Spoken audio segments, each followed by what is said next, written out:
and I just got word from the office that audio is good. So welcome to the Compass Club. I am Nancy Sawyer, and I'm doing a Pay It Forward talk through Life Coach University. And Life Coach University is an amazing platform. It brings together coaches from all over the world to come here and share with you our knowledge and things we want to teach you to help you become a better version of yourself. And the only thing we ask in return is that you pay it forward somehow. So in any way that works for you, whether it's sharing a piece of knowledge you've learned today, or getting someone a cup of coffee, or saying a kind word to someone else, whatever works for you, figure out however you want to do that. So thank you so much for joining me today. And let's get started here. Excuse me one moment while I just get myself oriented. Today, we're going to talk about decision making for overthinkers. So if you're like me, like I used to be, this might be very helpful. And I'm just going to bring up my notes here. Thank you for your patience. I'm a little technologically challenged sometimes.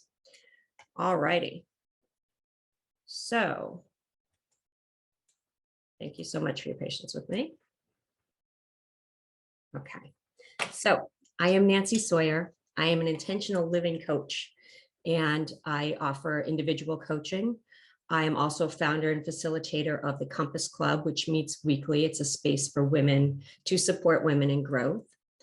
And I also teach a course on intentional living, and I run that several times throughout the year. So if you're interested in any of those things, I'll let you know how to connect with me at the end of my talk here. So as I said before, today's topic is decision-making for overthinkers. I'm going to give you 10 tips, and if you don't have one, I would suggest grabbing a notebook or a pen and paper just so you can jot these down. I did not create any graphics that show the tips, something I will do for next time, but I did not prepare that for today. Just so you know, I am working off some notes and then my computer screen. So if you see me looking down or looking around, the other thing is sometimes I look up in the air to gather my thoughts before I say them. So do know that I am fully present with you, but this is just how I operate as myself. So thank you for allowing me to show up as me. All right, so hopefully you have a notebook or a pen and paper if you didn't before. And let's talk about decisions. Do you struggle with making decisions? If you do, I'm here to help you. We can break it down. Sometimes they seem very overwhelming, but there's a way to break it down so that you can easily make decisions and move forward with them. There are different types of decisions. So there are big decisions, and there are little decisions, and there are medium decisions as well. So big decisions involve significant life transitions or shifts, okay? This is, should I switch careers? Should I say yes to the proposal? Should I move forward with a divorce? Should I move to Costa Rica and live off the land, which is something I contemplate almost weekly.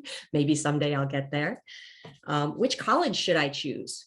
These are big decisions, right? That they're going to affect your life for quite a significant amount of time. Then there are medium decisions, which might affect you over the short term, okay? Things like, should we go away for the weekend? Where should we vacation this year?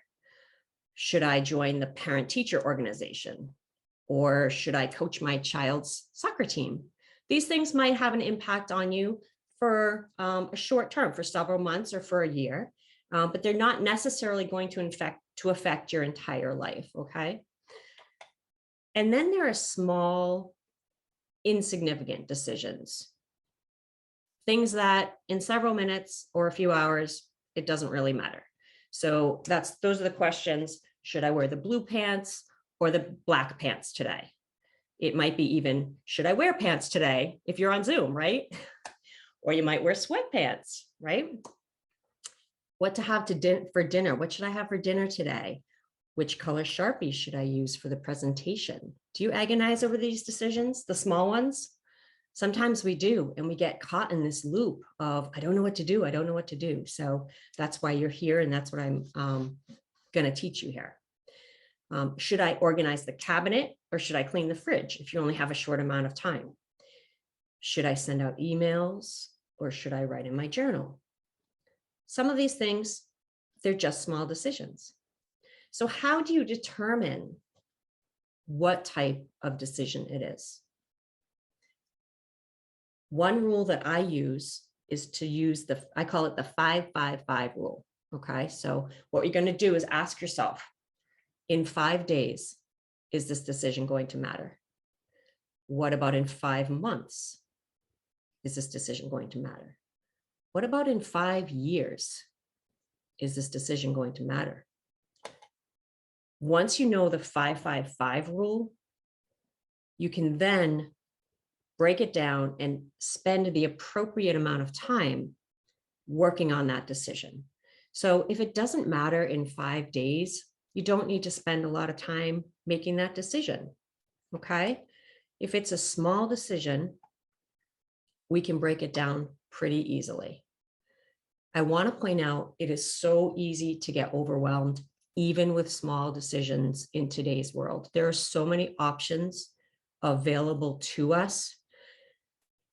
When I go to the grocery store to buy peanut butter, it's crazy. There used to be, 5 or 6 choices, right? Now you go to the grocery store, the peanut butter aisle, and there are 200 different types of peanut butter to choose from. All different brands, all different flavors within the brands. Some of them are on sale, some of them are organic, some of them are all natural. There's all this information out there. It's easy to get overwhelmed and walk away and just not even make a decision. Okay. So again, if it's a small decision, the type of peanut butter I buy this week is not that big a deal. Okay. Maybe I want to save a few cents and get something on sale. It has happened to me before where I've gotten completely overwhelmed, left without getting the peanut butter. And when we do that to ourselves, this is what happens. It's now midweek and my daughter says to me, Mom, we have no peanut butter, because I couldn't make a decision when I was in the grocery store on Saturday or Sunday. So we want to make sure that we don't get overwhelmed and shut down and not make any decision. Okay. Making a bad decision is better than making no decision, is something that I hear a lot. So that's just something to keep in mind. Make a decision and move forward. Do you ever get tripped up when you're at a restaurant and they have a huge menu and you don't know what to order? That used to happen to me as well. And what I want to tell you is it's not a lifetime commitment. Okay. You can order something off the menu. You just have to make a choice. If you don't like it, that's okay. That's information, right? It's information. And so next time when you go to that restaurant, you don't order that dish again, right? It's not a big deal in the big scheme of things. It's a minor inconvenience, right? So that's something to think about, especially when you're at the restaurant. What I would encourage you to do is not waste your energy hemming and hawing over the decision, okay? Over something that is very minor. If you can, it would be better to refocus your energy on completing the task, such as buying the peanut butter, so that you can move on to other things, right? Maybe even something fun and self-care like, or to enjoy the company you're with. If you're out to dinner with your friends or your spouse or whoever you're with, use your energy to enjoy the experience rather than hemming and hawing over what to order. Something that can be a minor inconvenience or a minor, minor decision. Don't let that ruin your night, is what I'm trying to say. Okay. I hope this is helpful. If you have any questions, by the way, there is a chat, and I'm just going to look at this for a moment. There is a chat. If you have any questions or something isn't clear or you want me to go into more detail, please put something in the chat. I'll keep an eye on that and I'll be glad to answer that for you. And just bear with me. I'm just going to take a sip of my tea. Thank you. Okay, so now we're going to talk about tips on making the medium and the big decisions and how to kind of decipher between those two. Okay, so tip number one, by the way, was using that 5-5-5 rule. Will it matter in 5 days, in 5 months, or in 5 years? That's one way to determine how important this decision is. Once you do determine that it is a medium or a big decision that's can have a significant effect on your life, these are the steps that you can go through. You can use the ones that work for you. You don't have to use them all, but these are just tips to help you. So tip number 2 is to step into the future. Okay. I want you to step in, think about future you. Think about who you want to be in 5 years. Okay. I want to do some time traveling here. So I want you to go visit that person, envision that person with all the things you want, all the accomplishments in the space that you want and having the life that you want to live. Okay. What decisions did that person have to make to get there? So when you're weighing options, whether it's a career choice, maybe something about college, who to spend your life with, to move to that different city or stay put, think about your life in 5 years. Where do you want to be? And does this decision get you closer to where you want to be? So if you can shift the mindset from thinking decisions are good or bad. A lot of people get overwhelmed because they think, I don't want to make the wrong decision. I don't want to make a bad decision. And I would invite you to, let's just get rid of the judgment, okay? There's no right or wrong or good or bad. The decision, does it get you closer to the life you want, closer to the person you want to be, or does it get you farther away from that? That's one thing, one way that we can kind of determine as we look to the future, look to future you, okay? So the next tip, number 3, is when you're faced with a decision, check in with your core values. Listen to your gut. What are your values? Hopefully you know what they are. If you have not, take some time to think about that. What do you really value in life? Because when we make decisions that are in alignment with our values, that's when we're living in integrity, and that's when we can have happiness and fulfillment. If we make decisions that are not in alignment with what we value, we're going to be left unhappy and feeling unfulfilled. So as you're weighing those choices, which choice represents you and what you want and your values? Okay. Which choice represents who you want to be? All right, let's move on to tip number 4. Tip number 4, think of a mentor, a muse, someone you admire, and ask yourself, what would they do? So make sure you have someone that you aspire to be like, someone you look up to. It may be someone you know and are very close to in your life. It may be someone you've never met. It may be someone whose book you read, or someone who lived hundreds or thousands of years ago that you admire. So who do you look up to? For me, it's Mel Robbins.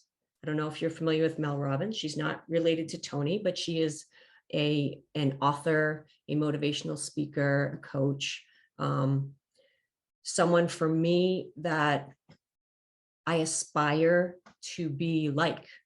And someone who I admire and respect.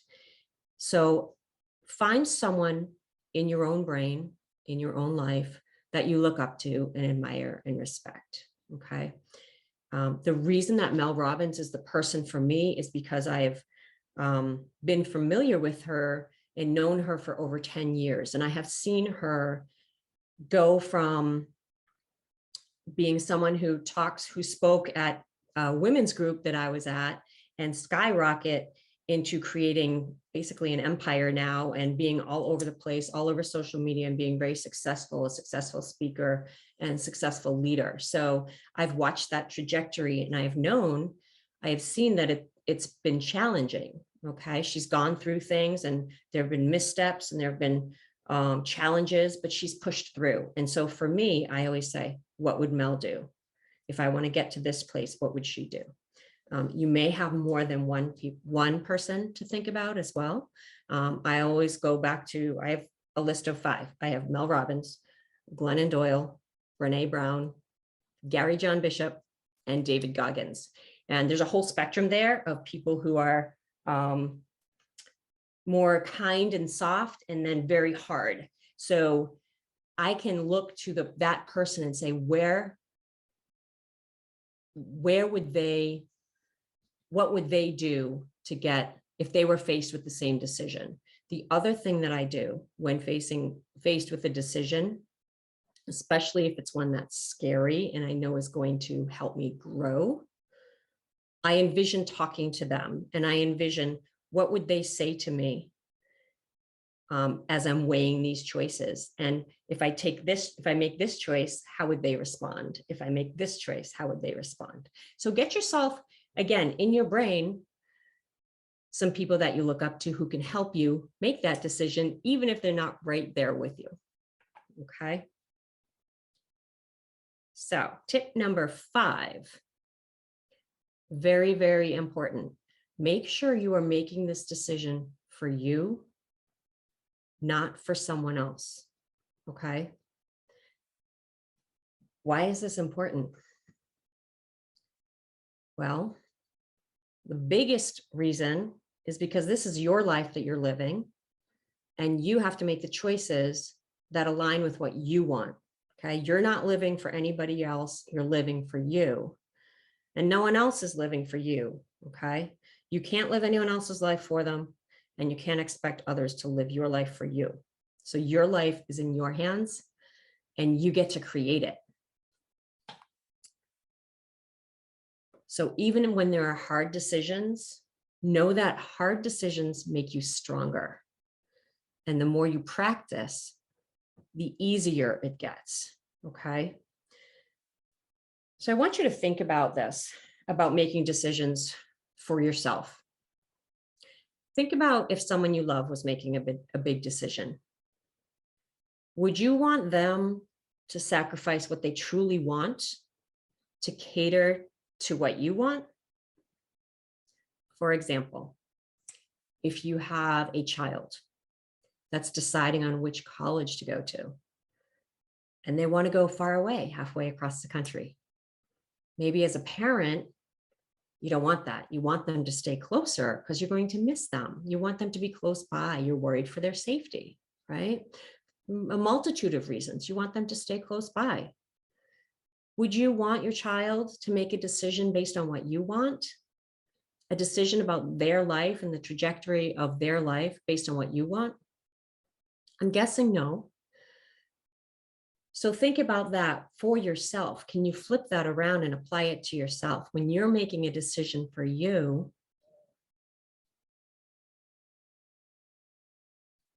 do you want to make it for yourself, or do you want to make it to please someone else?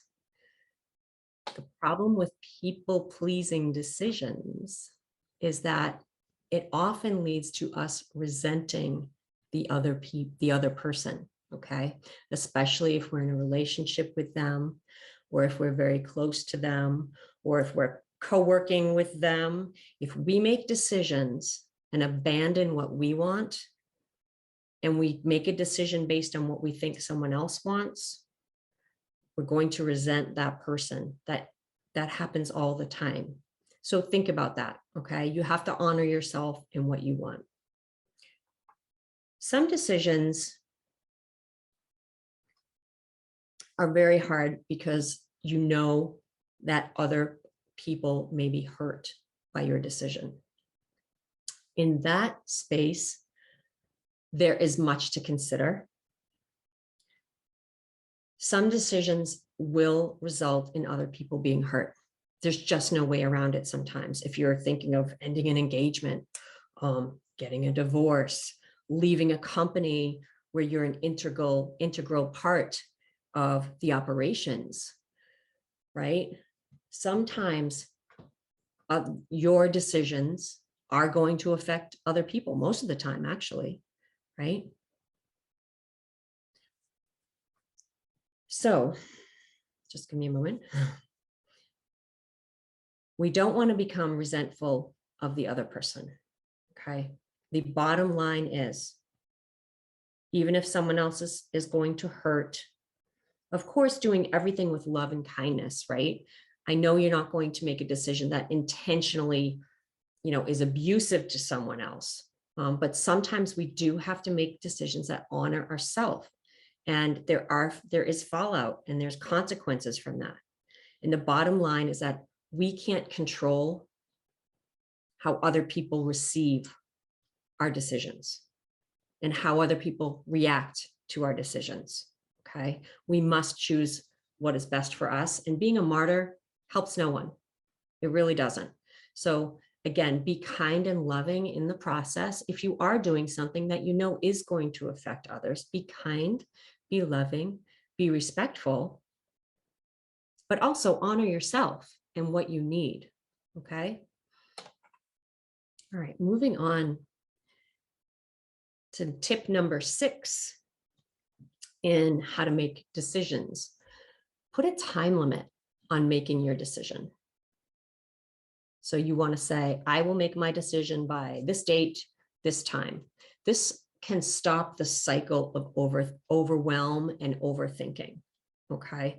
Sometimes we get so caught up in making, is this a good choice? Is this a bad choice? Which way should I go? Which job should I choose? That we never make a decision. And then you're just stuck in the same spot for so long. The other thing is, the longer you put off a decision, the less options you have.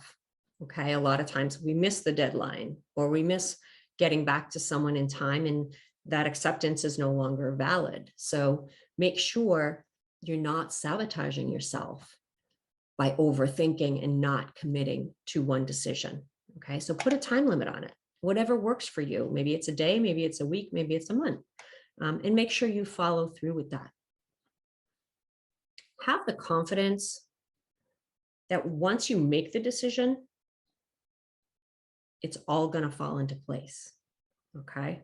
I want to talk now, move into post-decision time. Okay. So tip number 7, trust the process. Okay. Making a decision and stepping into a certain path is telling the universe that you're serious about it. And whether you believe in God or the universe, whatever you call it, once you make a decision and commit to it, doors are going to open. Okay. You're sending a message out there that you're serious about this. Okay. Have confidence that once you make that decision, doors will open. Things are going to happen for you. Tip number 8 is to commit to your decision. Okay. Once you make a decision, what you're doing is letting go of other options, right? And you have to let them go and step fully in to the decision that you have made and to the choice. Get serious about it. Give 100% of your energy, 100% of your time, 100% of your dedication to follow through with your decision. Don't be wishy-washy. I know you want to go back and question it. I do this all the time. I used to, I've gotten better at it. So I used to make a decision and then I'd wake up at 3 o'clock in the morning and that voice in my head would say, I don't think that's the right thing. Definitely that's not the right thing. Maybe you should do this. You should do this. And I would talk myself in circles. I would make a decision and stick with it for maybe a few days, maybe a couple of weeks. And then I would talk myself out of it. So if you're going to be successful in anything, you want to commit 100% to your decision. One way to help you do this is to take notes. Write down, if you're doing pros and cons on your decision and you make a decision, write down the reasons why you're making this decision. Write down the reasons why it's important to commit to it. Write down the reasons why in 5 years, future you is going to be so happy that you committed and followed through with this decision. Also, if you have a trusted friend, significant other, or anyone that you can share this decision with and share your reasons with and share your why with, you can then have that person remind you of that when you get into the doldrums. If you make a decision and then a couple weeks or months down the road, you're like, not so sure this was the right choice for me. You can go to that person, remind them, tell them where you're at, and they can remind you of why you made this choice, why you wanted to go in this direction. It's always good to have support around you. Okay. Don't keep everything in your head. If you don't have that person in your life, again, you can write notes. You can put notes in your phone. You can write it on a sticky note. Write what your decision is, why you're committing to it, and why it's going to make your life better. Okay. So let's move on to tip number 9. This may sound weird and like it has nothing to do with decisions. But tip number 9 is to have gratitude always, because having gratitude and living in a state of gratitude helps you remain fulfilled and happy in life. Okay. So be grateful that you have choices. Be grateful that you have opportunities, that there are options in front of you. When you're faced with a difficult decision, instead of being angry that you have to choose, or distraught or full of angst that you have to choose, be grateful that you have choices. I say to myself, I am so lucky to have so many choices. This is amazing, right? Look at all these options in front of me. I could do anything. I could go anywhere. I have some great opportunities. Which ones am I going to take? Which one is going to get me closer to my goal? Which one is going to help me grow and thrive?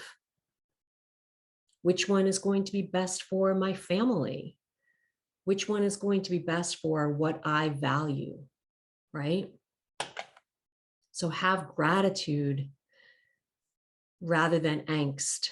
We want to turn that negative energy into positive energy. This is great. I have so many choices.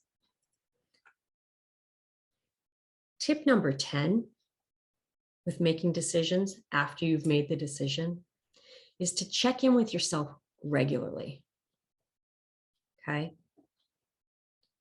Many decisions do not have to be a lifetime commitment. Okay. So if through life, we grow, we change, our values change. Okay. Even after the decision is made, it may work for you for a while, but you want to check in with yourself. Does this still ring true for me? Is this choice still in alignment with what I want and with who I want to be? If you think about it, you're a very different person than you were 5 years ago, or 10 years ago, or 20 years ago. We grow and we change.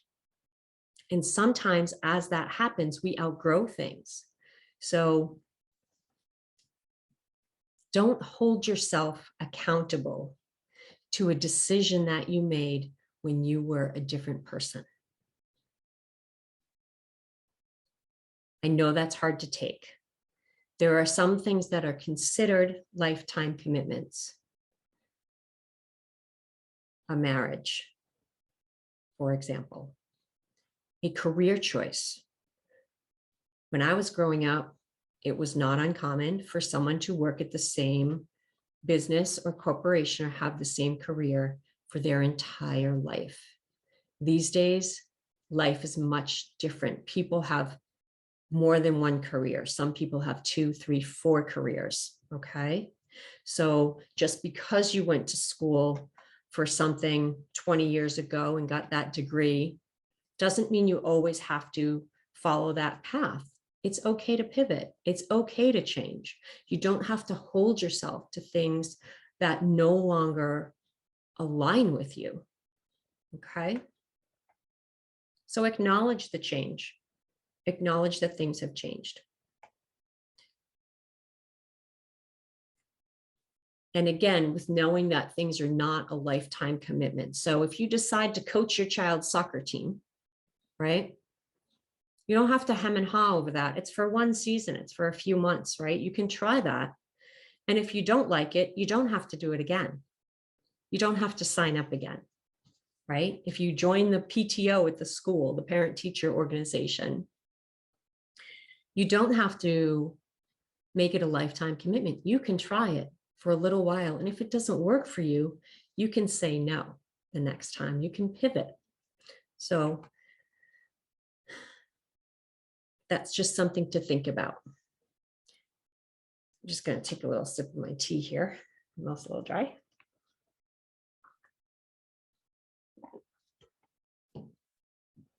I also want to talk about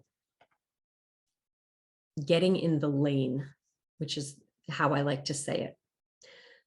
Many people, when making a decision, they will say, no, it's not the perfect opportunity. They say no to opportunities because it's not 100% everything they want.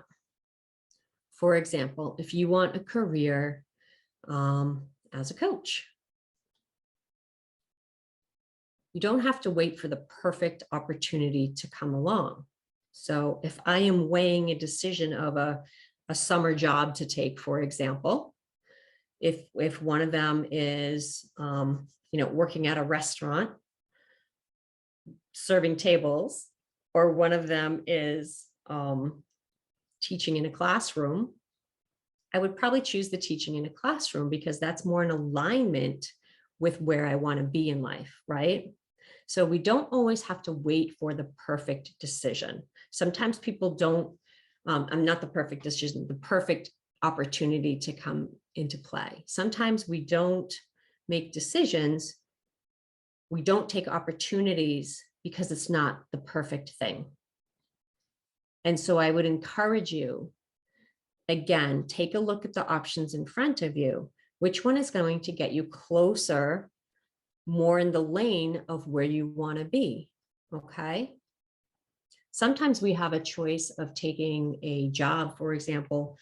Maybe you're weighing one that has more money, that offers more money or benefits, and maybe you're weighing another opportunity that is more in alignment with the type of work you want to do. And so the question is, in 5 years, which one is going to benefit you? Which one is going to lead to a life of fulfillment? Which one is in alignment with your values? So let's review these tips in order. And I have to scroll back here for a moment. So in review, the first tip is to use the 5-5-5 rule, okay? Will this decision matter in 5 minutes? I'm sorry, in 5 days, in 5 months, in 5 years? And based on that, you can determine how much time you really need to spend on this decision. Big decisions you may spend weeks or months on. But if it doesn't matter in a few days, don't waste your energy on it. Just let it go. Move on to other things. I'm reminded of if you think of Steve Jobs.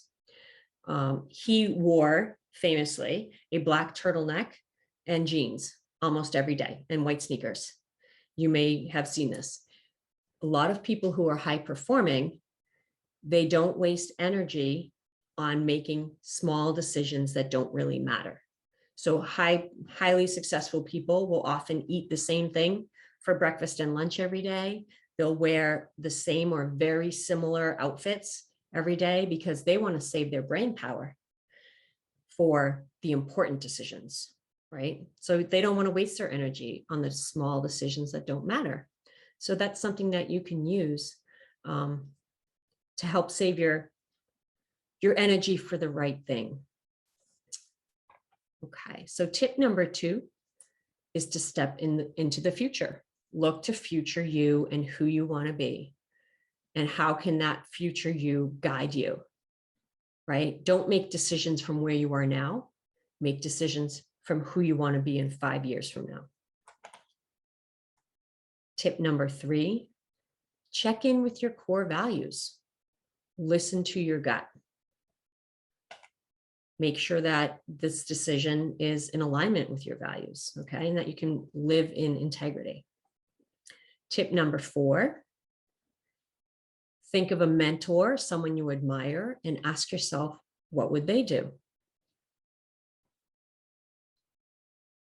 Tip number 5, make sure you're making decisions for you, not for someone else, okay? And that's a really tough one. That is a really tough one. If you have a family or a significant other, of course, other people are going to be affected by it. So consult with them, right? But at the end of the day, make sure that this decision is in alignment with who you are. Tip number 6, put a time limit on making your decision. I will make this decision by this date, this time, okay?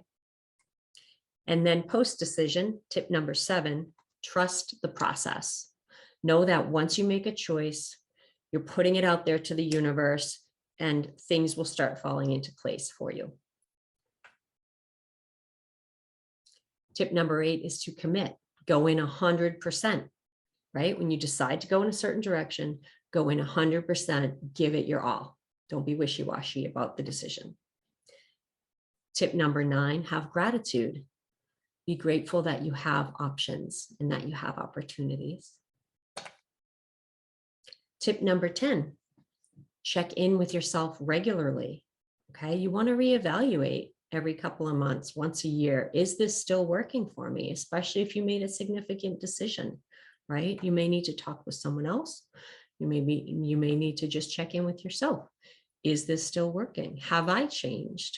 Have circumstances changed? Maybe I don't want to do this anymore, okay? I want to bring up one thing that is important.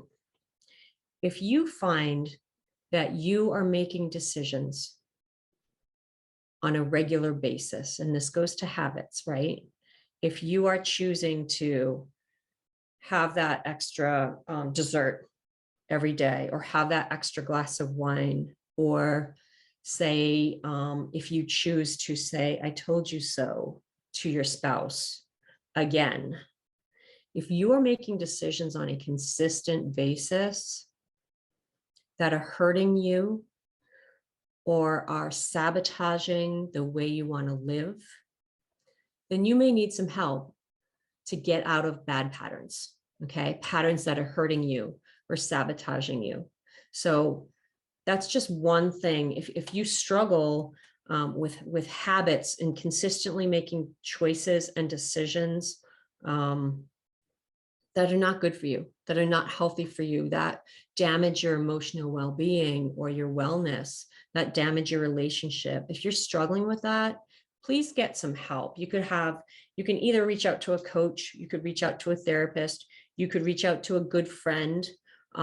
Sometimes we have patterns of making the same decisions over and over that hurt us. And it's important to have an outsider sometimes come in and sort of help you recognize and acknowledge those patterns and help you get out of it. Excuse me. I was just going to say something else and it just totally dropped from me. I can't think of it. It popped in my head and then it popped right out. So once we make a decision, we're letting go of other opportunities. We're letting go of other options. We're saying no, okay? Saying yes to one thing and to the trajectory we want is very important. So by saying no to other things, we're saying yes to ourselves, right? So think of a decision as saying yes to you, yes to future you, okay? I always say life is a grand experiment. Try as many things as you can. It's all information, okay? If you make a decision and you don't like the decision you make, you can pivot, you can change it. That's the beauty of life. Every day is a new day, right? We can try something different. So something to think about there. I'm just going to go through my notes and make sure that I haven't missed any major points that I wanted to share with you. One other thing that I want to tell you about is try not to save big decisions for later in the day, because we do awake each day with a limited amount of willpower and emotional energy. And so we want to make decisions, important decisions, when we are fresh, when our mind is fresh, when we have lots of good energy. Okay. If we have a long day at work and we're wiped out and we come home and then we make dinner and then we get the kids to bed, and then you're looking at making a major decision, you're probably not going to be in the best state of mind to make a good decision for yourself, to make it a decision that gets you closer to where you want to be. So that's just something to think about, the timing of when you're focusing on making a decision. Okay. Do it after, on the weekend when you're well rested, or after a workout when you're energized and feeling great. Your mindset at the time when you're making a decision is going to make a big difference. Okay. So again, if you have any questions, you can put it in the chat. I hope that these tips have been helpful to you. And I just want to tell you, I want to thank you for coming today. I am Nancy Sawyer. I'm an intentional living coach. You can find me at nancybsawyer.com. I do lead the Compass Club, which meets weekly, and it's women supporting women in growth. So we talk about a different topic each week, and we kind of get deep into certain things.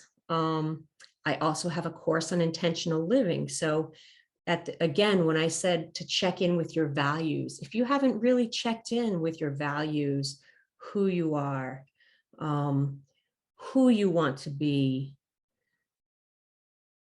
that's important stuff to do. So it's worth it to take the time to do that, to check in with where you want to be in 5 years. Take the time, okay? Because that's going to help guide your decisions. If you're just going haphazard, oh, I think I'll do this, I think I'll do that. You want to be more intentional with your choices and your decisions so you can create the life you want, so that you can get to where you want and you can work on the things that need working on, right?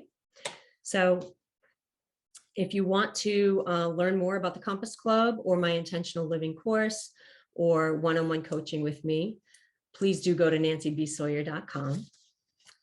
And I want to give a shout out to Life Coach University. Again, this has been a Pay It Forward talk, and the Pay It Forward platform is so amazing. Okay, we ask nothing in return for doing these talks, just that you pay it forward in a way that works for you, and that might put a smile on someone else's face today. So thank you so much for joining me. I also want to give a shout out to Jay Teagues, who's a high performance coach. His talk is coming up in just a couple of hours. Go on the lifecoachuniversity.com website and look at all the coaches and all the talks. There's an amazing array of topics and people in there, so much to learn, so many places to grow. So Thank you for joining me and have a wonderful day.